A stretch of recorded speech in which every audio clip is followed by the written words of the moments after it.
Good morning, everyone. This is Kathy Mason from Mason Works Marketing here on Conscious Business Zone. And I am so excited to talk to Scott Taylor again. Hi, Scott. Hey there, Kathy. I am so glad that you invited me. I have been really looking forward to this. Yeah. Well, I want everyone to know a lot about you. If they've never seen us talk before, or if you are new to their worldview, about how much what you do could help them. As we're going through this chaotic time, we really have the need to be able to go in and to really be able to control our thoughts and get to the core of who we are. And most of your work is about that. So Scott, why don't we start with, first of all, if you want to start with how you got into knowing about this information, which I think is a near death, combined, or what do they call that? Combined? Close. It's a shared death experience. Shared death experience. Thank you. So please Sure. share. Yeah. Why don't I tell my story? That's always kind of an interesting thing. And I think it helps explain where I come from. So it happened in 1981. I was in love with a woman. Her name was Mary Frances Randall. And she and her son Nolan, who had just turned 7, were coming back from the lake. They'd been out sailing and had a beautiful day. And on the way home, they were involved in this horrific car accident. And Mary Fran was killed outright. And Nolan sustained a mortal head wound. And it took him 6 days to make his transition. That winds up being important because they airlifted the two of them right over to Rochester, Mayo. And so they received the best health care in the world. And it allowed time for the family to gather. Mary Fran was one of 9. And so there was, time for all of the brothers and sisters and aunts and uncles and grandparents and friends and neighbors to come and converge and hold vigil for Nolan. And that's just her side of the family. And then there's my family there too. So there's quite a bit of us that were there. And the way it worked is that Nolan was in a rather small room, and he was surrounded by these monitors that were, checking in on all of his vital functions. And because the room was small and it was filled with equipment, we divvied it up and said, only 2 people per 2 hours, and then we'd switch out. And as it turns out, my shift was from 3 a.m. to 5 a.m. in the morning of the 6th day. And I was there with Mary Fran's oldest sister, Janie.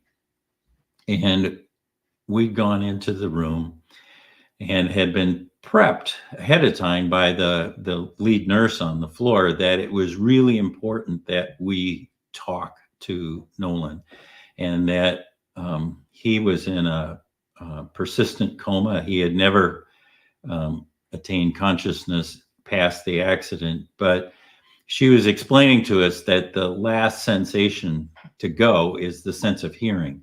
And so he could probably hear us, and he was unable to respond to our whatever we were going on. So that we came prepared for that.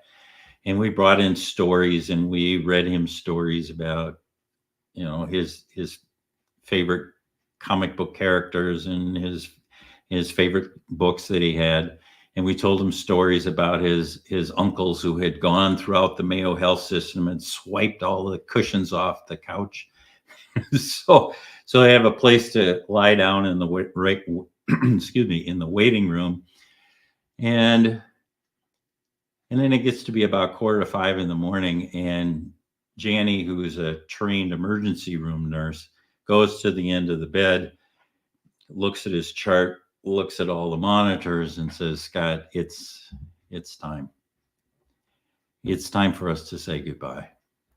And so we pulled up a couple of chairs next to his head, and we told him how much we loved him, how much we were, how proud we were of him, because he had fought for 6 days to be with us here in the physical world.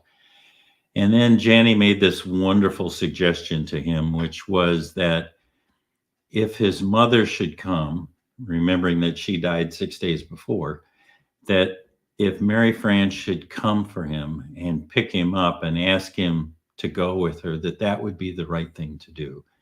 That if his mother should come, he should go with her. And we affirmed our love for him and how proud we were of him. And then our shift was over. Next crew came in. Well, it's about 45 minutes later, and the head nurse comes into the waiting room and wakes us all up and says that his vital signs were decreasing, on a real steady basis, and that the end was going to be soon. So this whole raft of us, and I have no idea, there were at least 40 of us and maybe more. We all file into this little hospital room. And as luck would have it, I was one of the last people in the room, and it was already 4 deep around the bed. And so I just wound up sitting on the windowsill. And as the monitors, were fluctuating, it was clear that there was this downward spiral, and his heartbeat just got slower and slower and slower, and eventually it just flatlined. And when Nolan flatlined, what I experienced was Mary Fran coming across the veil and coming up to her son and scooping him up out of his physical body. And they had this exquisite reunion that you could only imagine between a mother and child. And then I was surprised at that, because I got to feel what it is that they were feeling. And then what surprised me even more, Kathy, was that they turned to me, came over, embraced me, and then the three of us left and went to the light. And when I entered into the light, it was the most extraordinary experience that I could possibly have imagined. It was like I was just bathed in the love of the universe, that there was this extraordinary connection between me and all things. It was compassion and gratefulness, and it was beyond anything that I could begin to articulate clearly, because I'm having a hard time getting the words out. But what wound up being extraordinary was that was going on, but really my attention wasn't on that. My attention was on the fact that there were the three of us, and we had a chance to communicate with one another, and we affirmed our love and connection for each other. We had a chance to say a proper goodbye, which that was important to me, because I was at work when the accident happened, so I was nowhere near the scene. And then the three of us had a chance just to be together in that light, communicating to each other. And then at one point it was over. It was not over like, see you later, Scott. It was more like it was complete, that we did what we needed to do, and it was all good. And so the two of them turned and went further into the light, and I came back to my physical body sitting there on the windowsill. So Kathy, that's part A of the story. Do you have any questions, or should I just keep going on? Well, so you're sitting in the room. There's a whole bunch of people in the room. You've just had this out-of-body experience. that had you had anything like that before through meditation or? No, I grew up in the Presbyterian tradition in southern Minnesota, mainline Protestant, just nothing extraordinary in the spiritual realm had really happened to me up until that time. Okay. So it, to your point, it was really outside of my experience. Right. I hadn't. I've had 40 years to think about this, and to be able to articulate what happened to me, I couldn't have done that then. Right. Right. The researchers in this field would say, the number one characteristic of near-death experiences and shared death experiences is that they're ineffable, which is this great English word that means we don't have a good English word for it.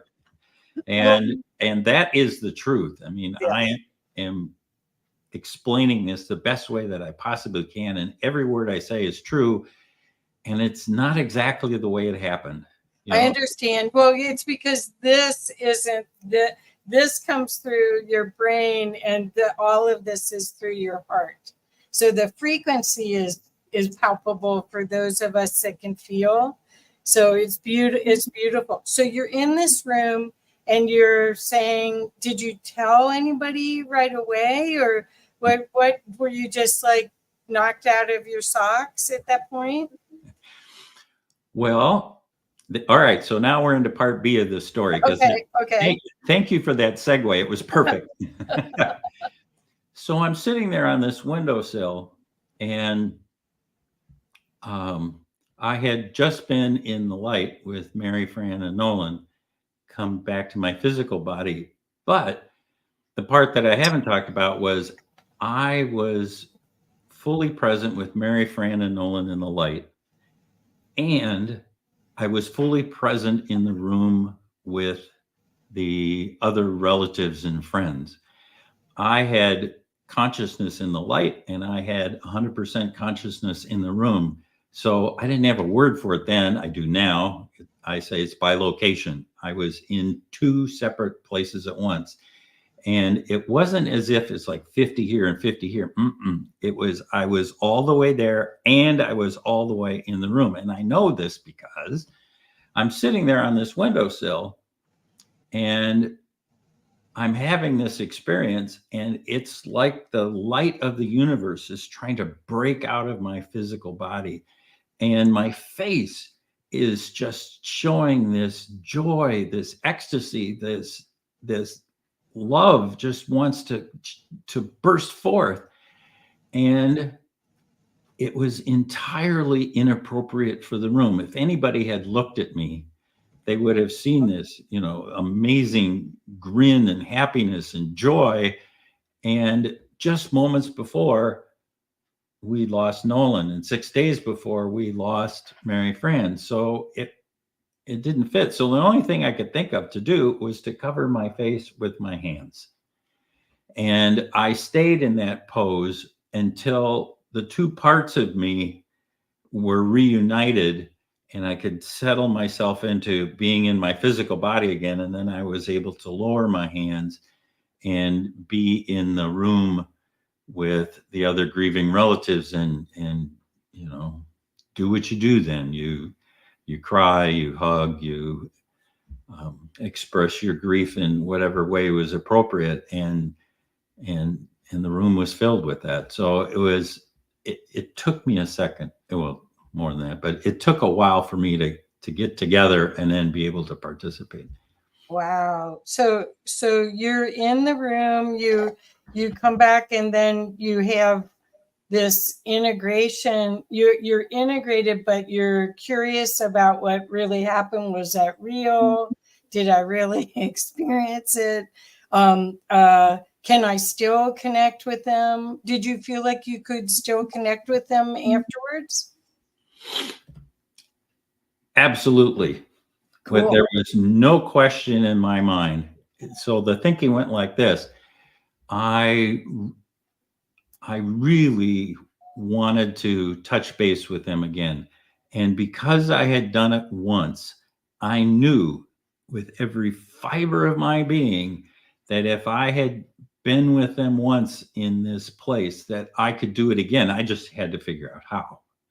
And that was a decade-long search for how to enter into that space, frankly, without having a near-death experience with all the physical trauma. I do not recommend that. Yeah.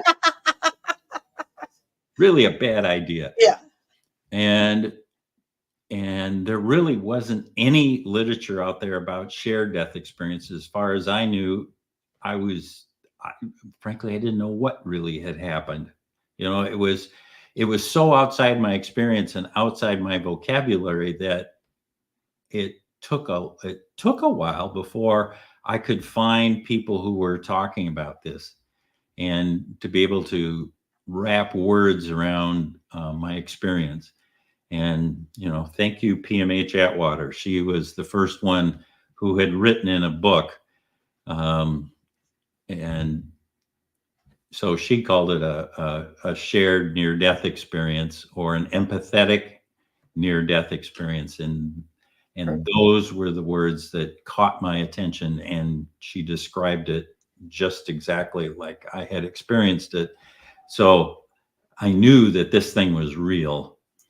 And then it got proved to me about, 15 years later. I can jump into that real quick if you want. Sure. Well, let's segue a little bit, because want people to know that, okay, so you had this experience and then you go on a search to find how to validate it or to learn how to do it again, because it happened without your willing it. But now you want to will it, right? Now I want to will it. Exactly. Yeah. And frankly, the first thing I did was to say, all right, where could I get some extra juju to propel me into this space? And in my mind, that was, well, we have all these ancient sacred sites around the planet. Maybe there's some extra juice there that will, help me move into that space. So I went to, Stonehenge and the Sphinx and the Great Pyramids, and I went to Machu Picchu and the Oracle of Delphi, and I went to more cathedrals than you could shake a stick at.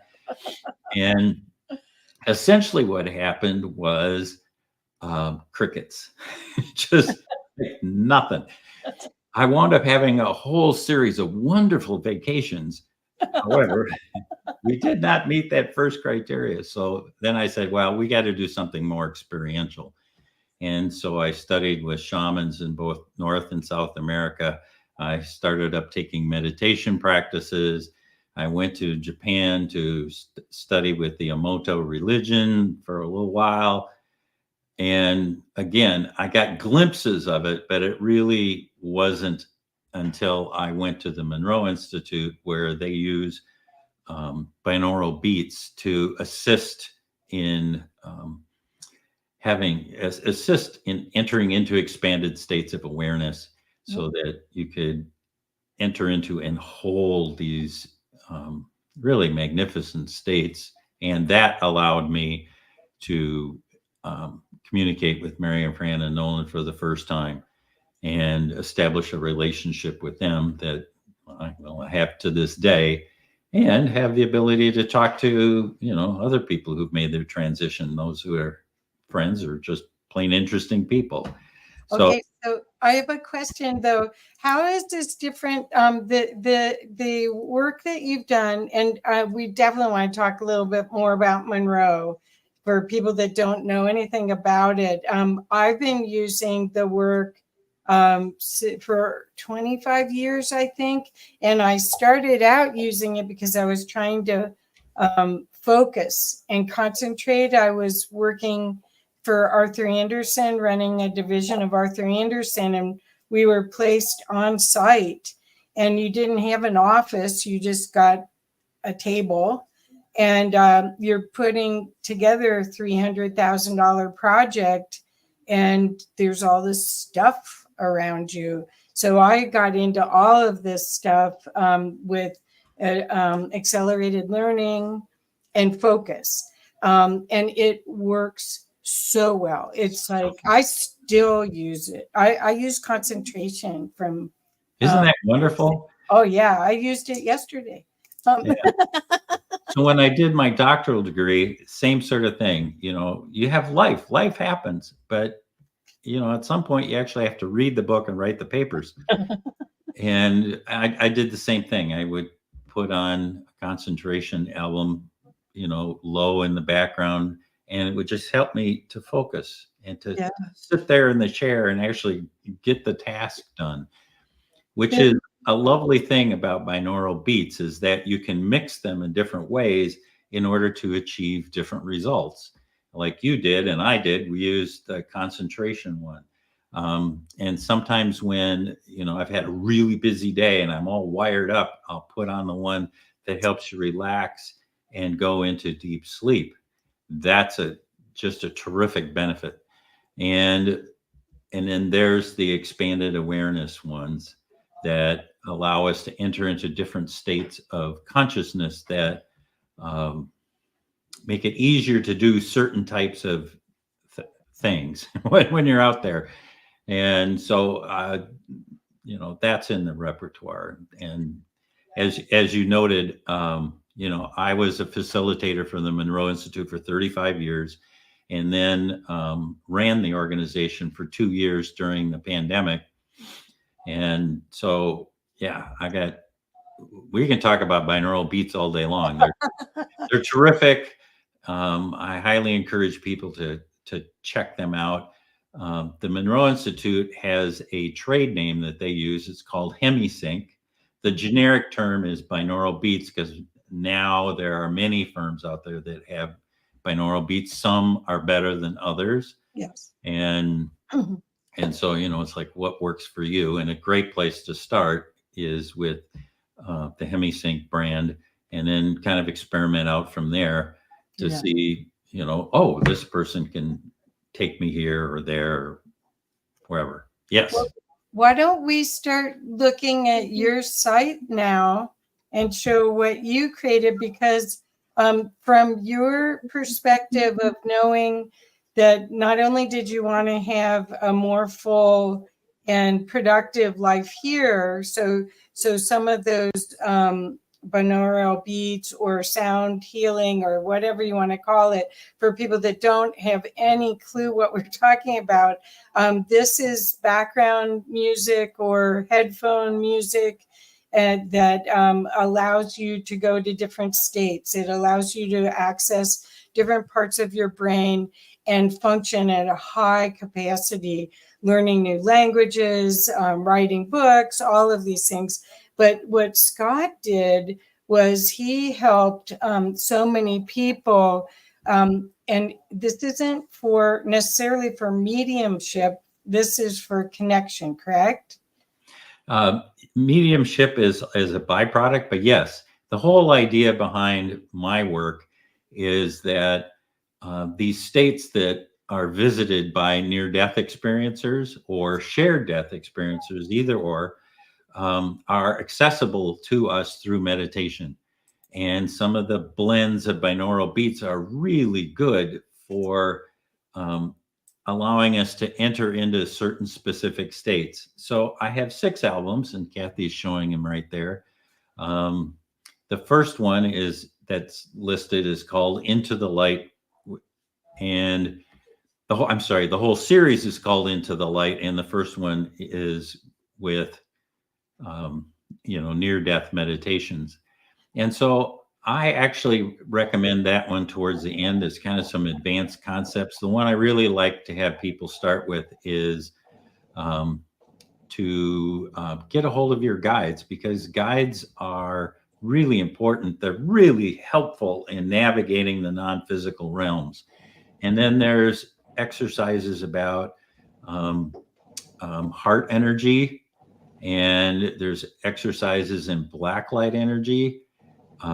So people, when they visit or they have near-death experiences, very often they'll be in one of 3 lights. There's the white light at the end of the tunnel, there's black light of source, and there's the clear light which is heart energy. That's actually the one that happened to me. So I have an album for each one of those.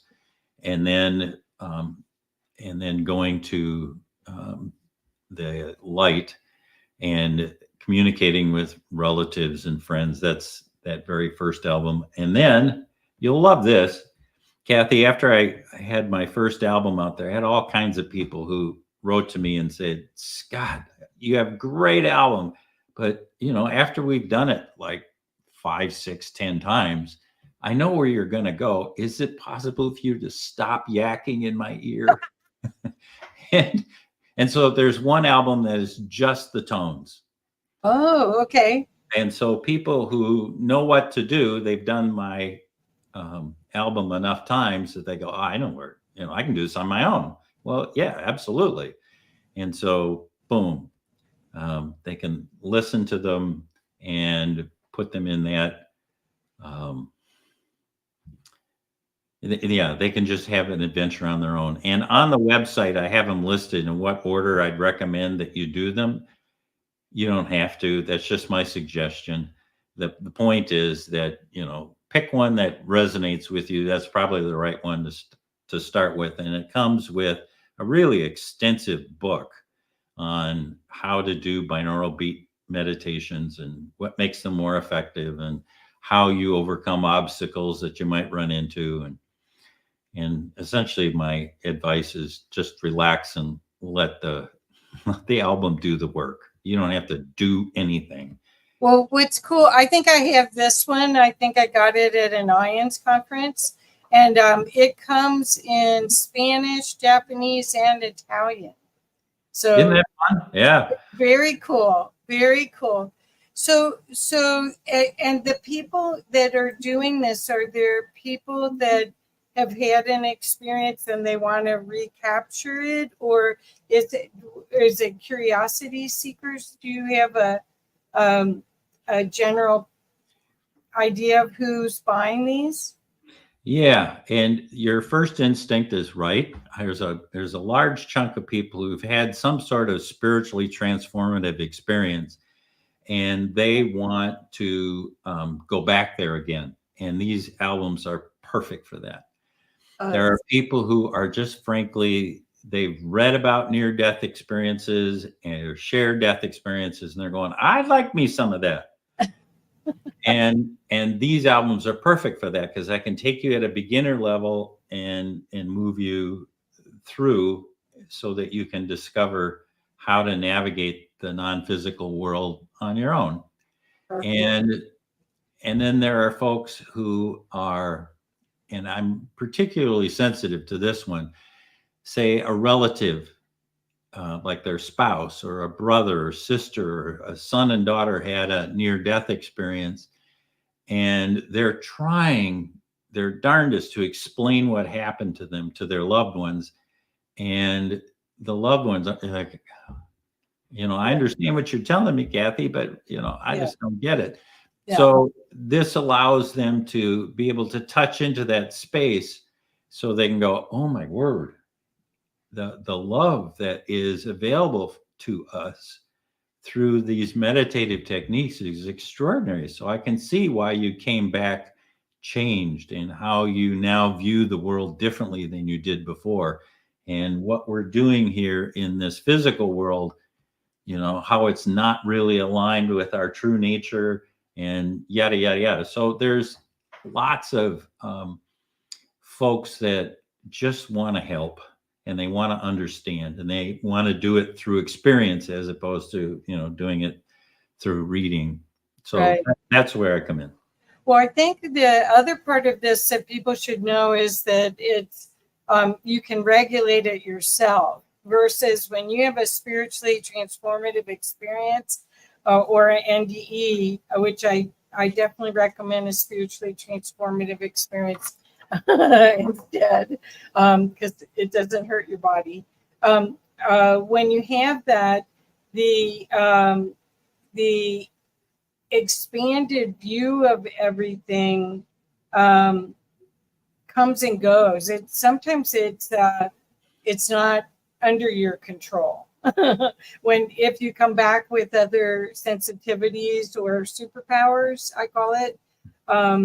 And so what happens is that by using a tool like this, you could actually regulate your experience, right?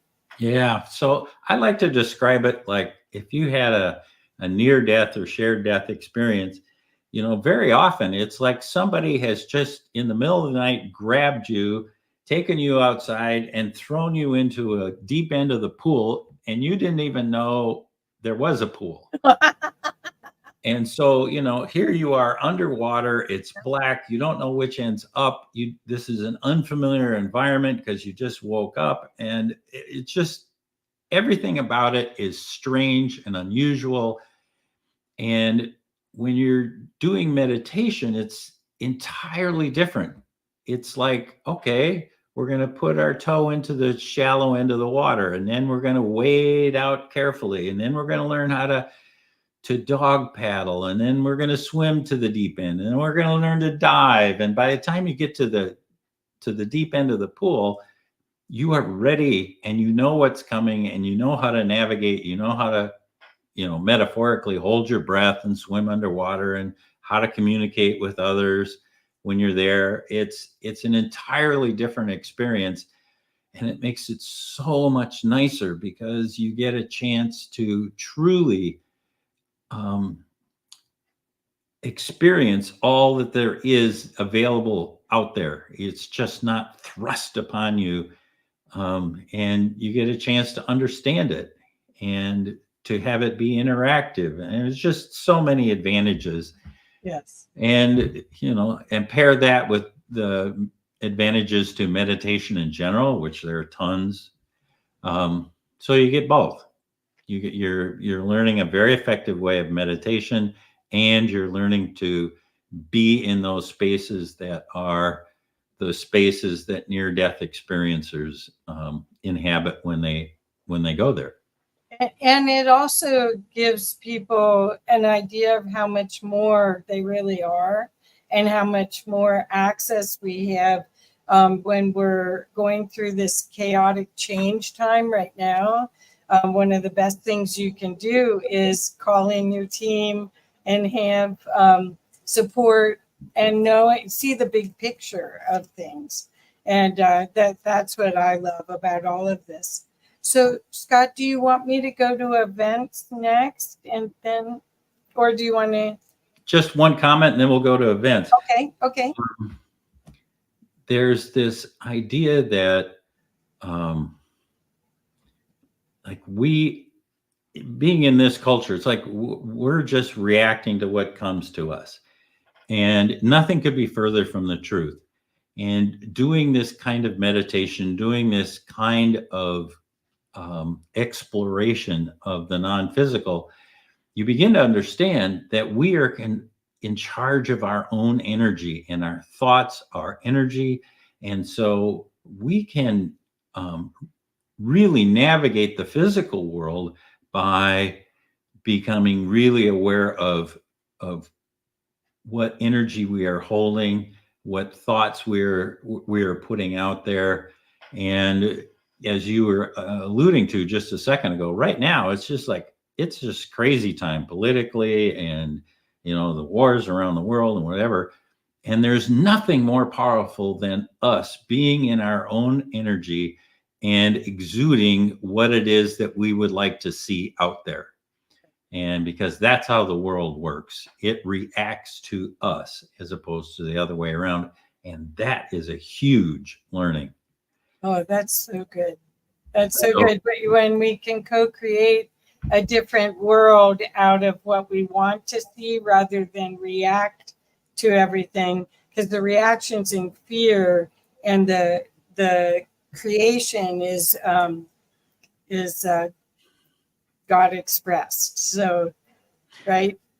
And that's one of the lovely things about this work, and that there are so many people out there who are learning this and are saying, I don't want this craziness. I don't want there to be war. I don't want our political system to be divisive. I want another model. And and so that's what they begin to exude because they're aware, and that's what happens around them. So Yes. I love it. Okay, let's move Yeah. to events. Well, and what we're hoping is that the truth of it is that when David Hawkins said that that if, or Stephen, was it David or Stephen? Anyway, said that one person vibrating at a high level can affect 100,000 people. So that's what a lot of this work and the near-death experiencers work is, to share that whole concept so that we are co-creating, right? Right. Hang on 2 seconds because I have such a good thing to show you. Oh, cool. Okay. All right, I'm coming back. Oh, great. So as little as 10 years ago, 15 for sure, if you were to Google near-death experience, or frankly, if you were just to Google death, give me an image of death, what you would get would be this image. Yeah. Right? Yeah. It's the, I'm sorry, it's air. Oh, yeah. Right? This is, so it's that image of a robed figure with a sigh, and everything about it is mean and nasty and capricious, and death is a terrible thing and it must be avoided at all costs. Then along comes Ions, along comes Monroe, along comes people like myself who said, you know, that's just not what death is about. Death has, it's more like what happened with Mary Fran and I and Nolan. You know, it's this tremendous entering into the light and love. And over time, if you now Google it, what you get is this image, which is the light at the end of the tunnel. And that image is about hope. It's about returning home. It's about being a part of something that is so loving and large. And that loving energy is the source of all creation. It has totally transformed how we think about death and dying. I mean, even Harry Potter had a near-death experience, you know. And he went up and he, you know, had conversations with his old mentor, Dumbledore, and he found out things he couldn't possibly have known. And he came back with this renewed sense of hope, and that he was able to, you know, take on Voldemort, and ta-da, we all know how that ended. So just the fact that there are people like Ions and people like the University of Virginia and the Monroe and the Expanded Awareness Institute, everybody working together to say, there is another way. There's another way to frame what death is. And it has really caught on.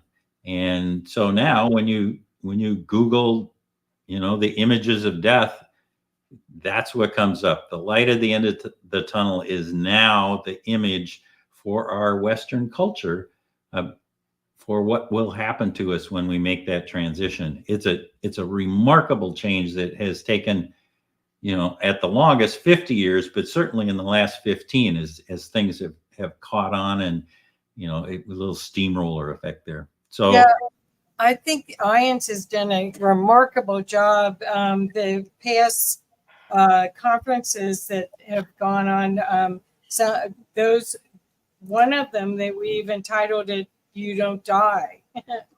You don't die. yeah. And it's like, whoa, where did that come from? So there's so many things that are wonderful about all of this work, because it is personal development. There isn't, I mean, you could categorize it more spiritual development, but it isn't. It's holistic. It affects every aspect of your consciousness and how you walk in the world.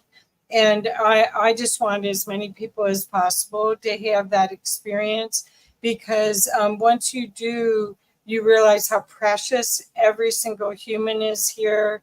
how kindness is really our natural state, kindness and love, and the self-talk and the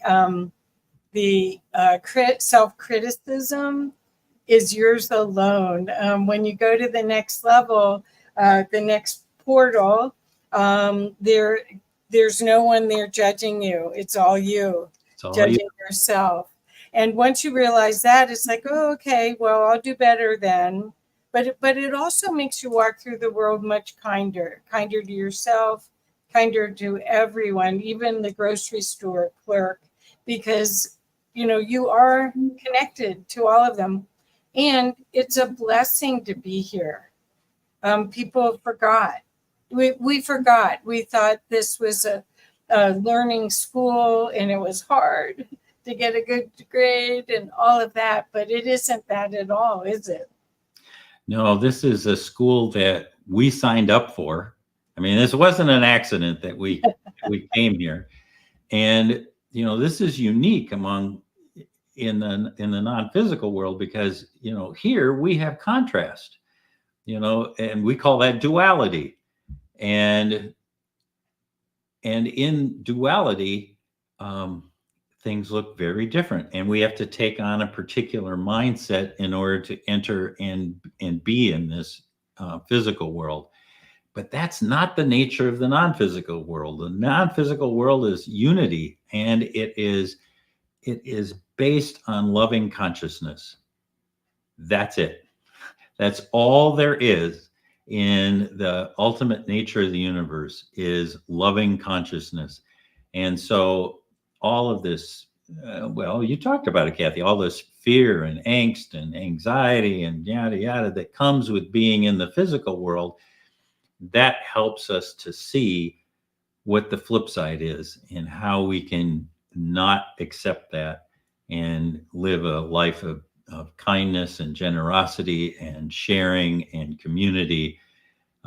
It's a different way to be, and it's more consistent with the ultimate nature of the universe.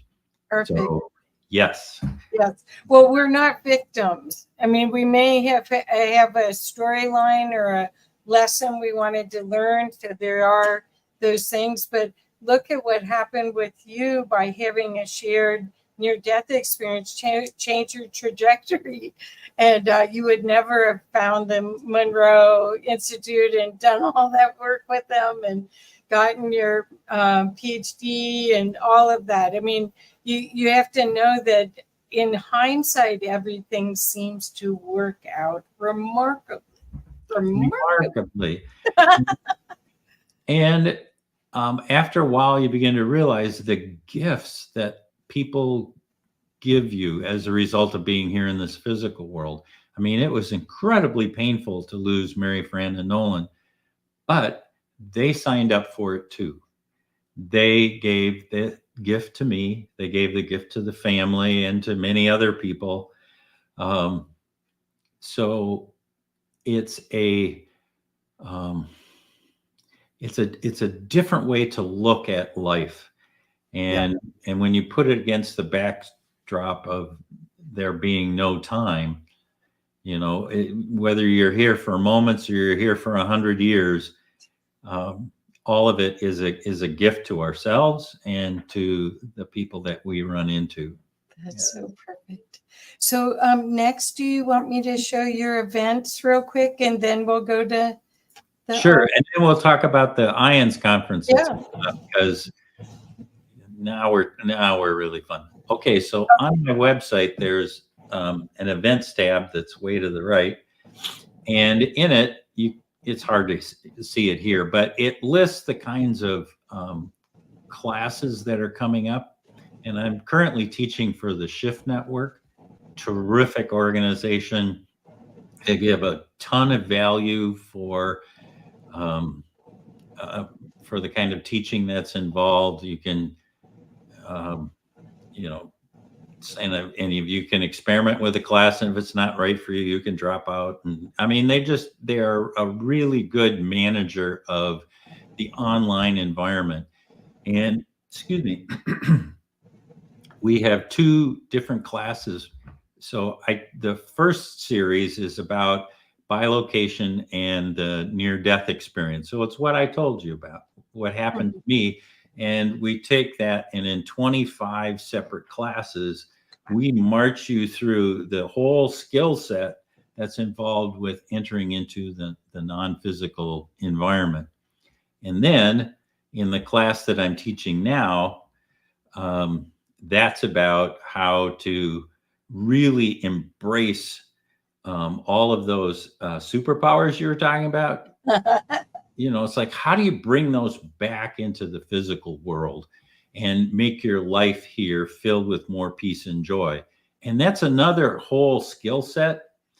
That first set is about going and exploring the non-physical. This class is about taking those skills that you learned in the non-physical and bringing them here into the physical world. And frankly, Kathy, it's just more fun than one person should have. Oh, wonderful. So I want to make sure everyone knows to go to your website, which is neardeathmeditations.com, and it is in the contact information in the description, and want to make sure that people take advantage of all the benefits of the consciousness expansion that's available right now, and the importance of it right now too, especially during the lockdown and this past 4 years. There's been a lot of people that have left that aren't here in physical, and you can still connect with them. They're just in a different physical realm, but they're assuming most of them didn't totally go back into physical as enlightened masters, but so there's still so much that you can learn and grow and not feel so alone, because that's usually the issue here, is you do feel alone and disenfranchised, but this will give you a whole different way of looking at your life, right? Yeah, and it helps heal, because like my wife's best friend died of COVID. My father and my great aunt died of COVID. And with that comes a lot of sorrow, because you're feeling like this didn't need to happen. Right. But it did. And so how do we repair that? And you can do that by contacting them, frankly, having a conversation, how you doing, Marisa? And you go, oh, she's fine. She's great. And, my dad's up there playing cards with his buddies. And it's just to be able to visit and touch base with them and go, yep, it's all good. It's all good. It helps heal the loss of the physical person. Well, I started studying. My father died when I was 21, but he really started dying when I was 18, 19 years old. So I started studying death and reincarnation early in college. And so I was so thrilled when I came across all of these expansive viewpoints of ways to and I just keep calling it expansive, because that's really the way I see it, is that we are here and we're all so much more. And so it's been a huge healing point for me growing up. And so I recommend it to everyone. But each modality has a different way of doing it. I love what you're doing, Scott, because it's kind, it's soft, it's kind, it's gentle. You can regulate it.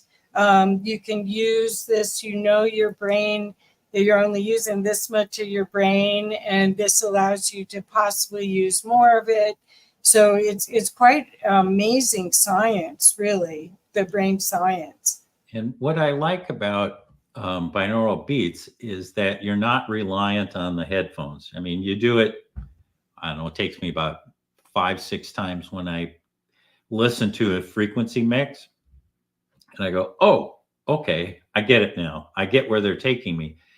And then I don't have to use the headphones anymore because the brain has this amazing ability to remember.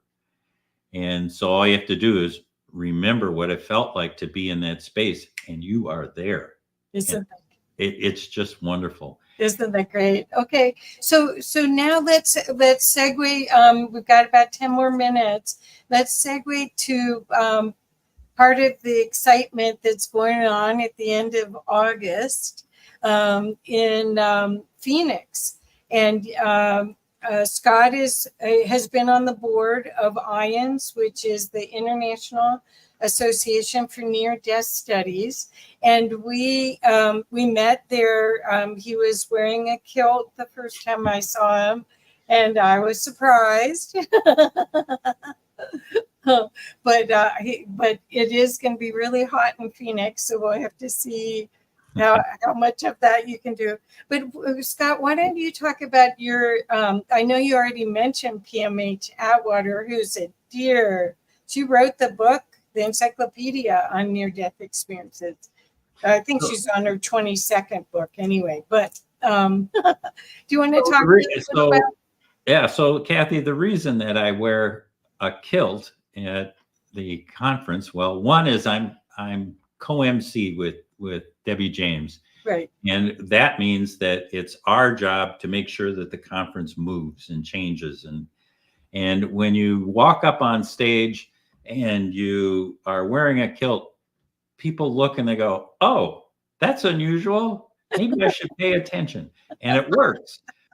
And what I tell people is that if, I'm wearing this Scottish regalia because in my research, I have talked to thousands of people who have been killed and brought back to life again. Oh, no. Oh, yes. We start the conference with a dad joke.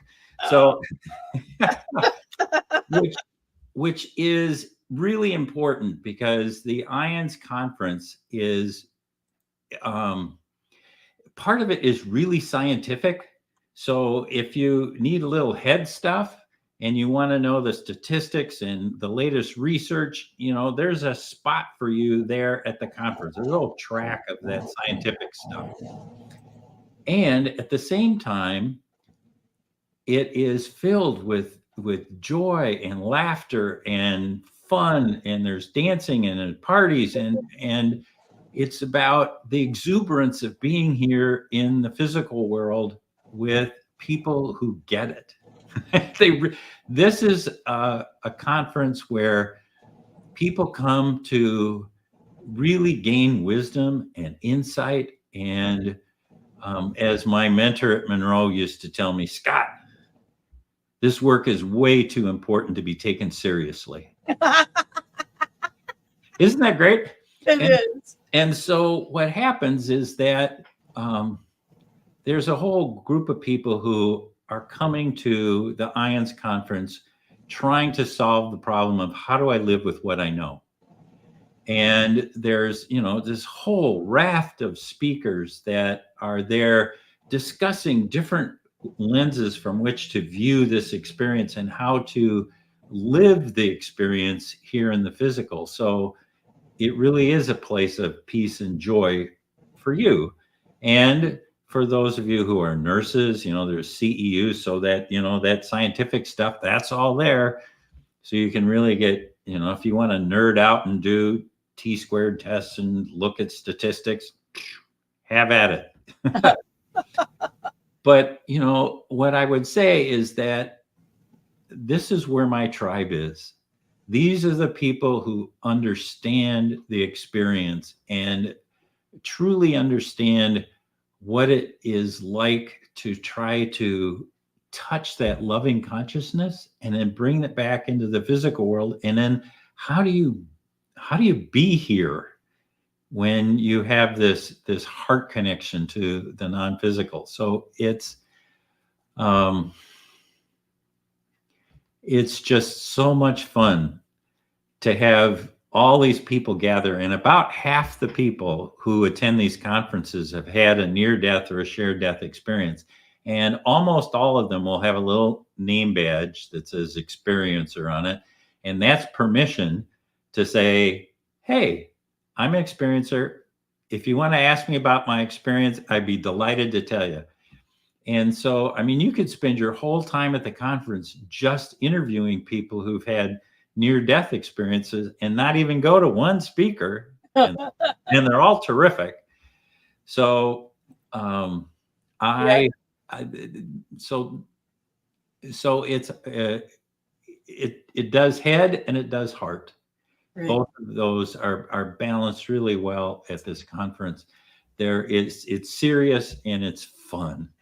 Well, the thing is, you feel the energy. For anyone who's sensitive, who is an experiencer, people come back changed and do their best to live from that heart space. And so you walk into the conference and it feels like home. It feels like you went back to that place where you were with your shared experience, or I had spiritually transformative experiences. I didn't have a near-death experience, but it's recognizable. It's palpable.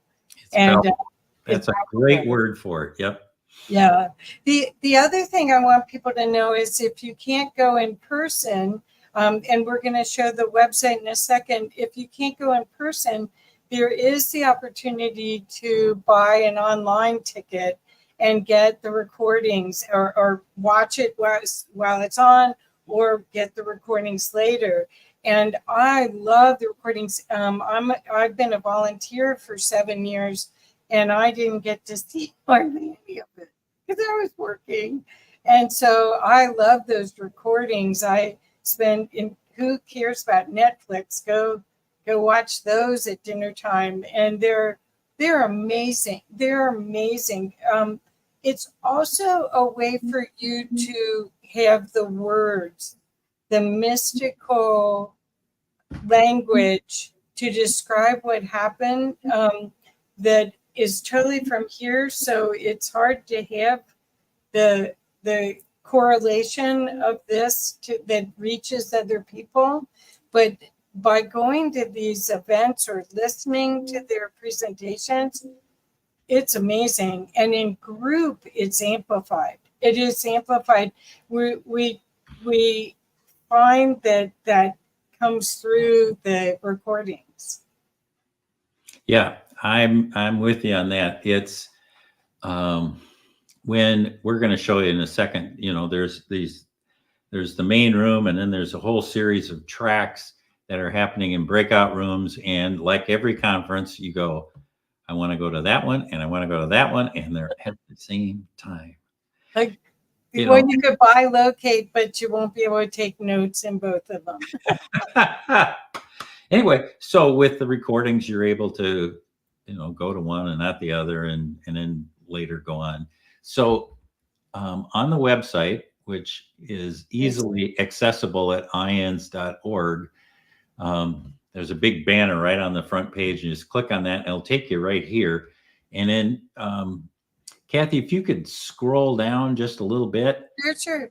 And okay, so that's the day before. So keep going. Those are workshops. Those are the workshops that happen the day before the conference.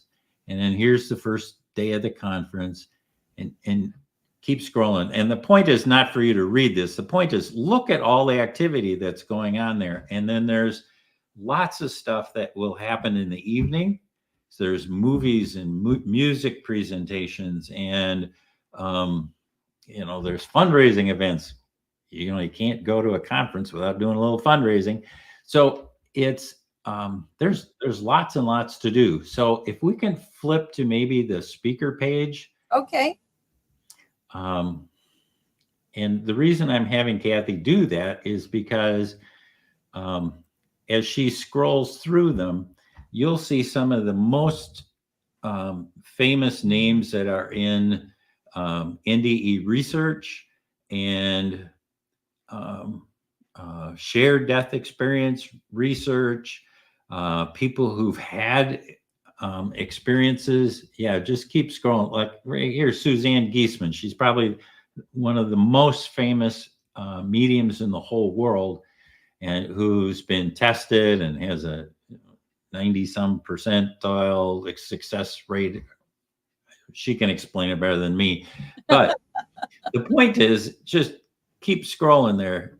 And Anita Morjani wrote. Oh, yeah. She wrote, a best-selling book, and she's going to do a guided meditation workshop there. And she is frankly just a lovely soul, a lovely human being.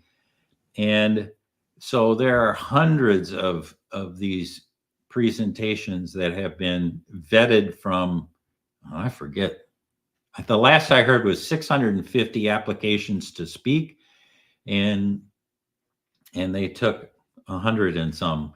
So, I mean, these have been vetted.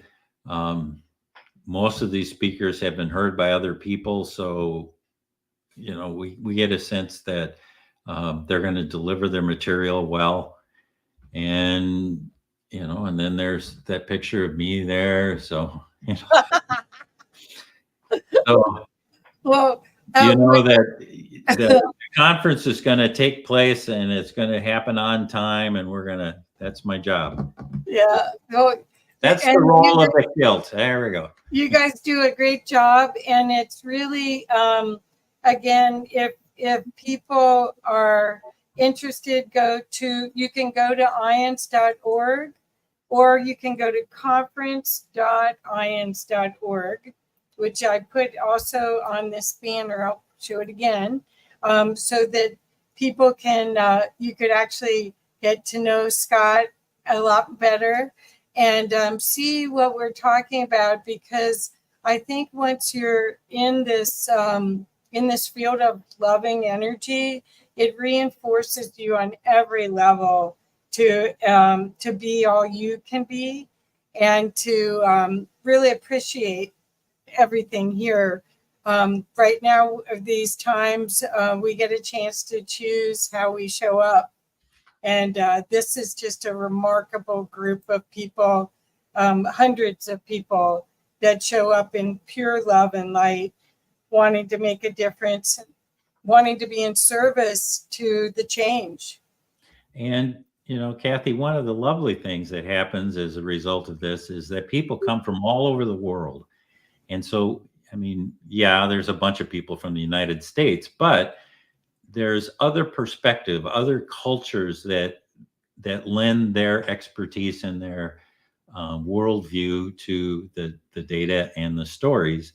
And I mean, I just did a quick look, and I mean, it's Japan, Norway, Canada, Netherlands, Great Britain, Jordan, Singapore, France, New Zealand, and Denmark were the ones I was able to pull off quickly to say, all these folks are coming, that also enrich our experience and remind us that, there's not just one worldview here. There's lots of ways to look at this particular experience, and how we can take and manifest that loving consciousness into this world.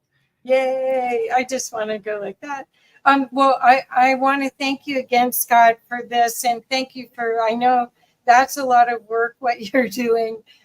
Whatever outfit you wear is going to be fine. But it's a lot of work. It's a work of love, and you do such a great job, you and Debbie. And thank you so much for all your years of commitment to spreading the information that we're so much more powerful than we know, and there's so much yet to come as all of us expand into more of who we really are. So thank you so much, Scott. Really appreciate it. Kathy, it's been a pleasure, and I have enjoyed our conversation immensely. And for all of you out there, I look forward to chit-chatting with you at the conference, and or online, either one. Great. So, wonderful. No matter what I'm dressed in. Yeah. Oh, and Kathy Summerbus put love Scott Taylor. Yay. It's part of your fan clubs here. So thank you, everybody. Thank you, Scott. Please go look at what Scott's offering and see if it can help you right now, because there's nothing better to do than this. Thank you. Bye-bye.